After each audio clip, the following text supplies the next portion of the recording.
In this video, we're going to take a look at conversion graphs, which allow us to convert between one unit and another, like between miles and kilometers or pounds and dollars. If we consider the relationship between miles and kilometers, we need a graph like this that has miles on one of the axes, in this case the x-axis, and kilometers on the other axis.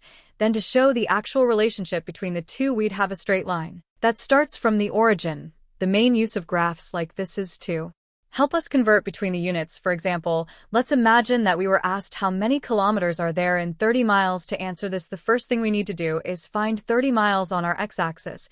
Once we've done this, the next thing is to draw a vertical dashed line upwards until we hit our main line, and then we draw a dashed horizontal line across to our y-axis and see where it hits, which, in this case, is around 48 kilometers. So this tells us that 30 miles is equivalent to 48 kilometers. Let's try another question. A lion walked 75 kilometers. How many miles did he travel? So this time they're basically asking us to convert 75 kilometers into miles. So first of all, we need to find 75 kilometers on our y-axis, and then we draw a dashed line across to our main line, and then we draw a vertical dashed line down to our x-axis, which hits it at about 47. So we know that 75 kilometers is equivalent to 47 miles.